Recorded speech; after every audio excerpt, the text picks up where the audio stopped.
सुनगे में यो लाड़ो नदारो भतार चाहिए।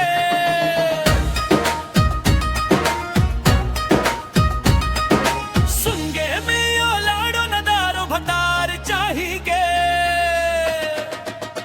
समस्तीपुर के छोंडा हमरा रंगदार चाहिए। समस्तीपुर के छोंडा हमरा रंगदार चाहिए।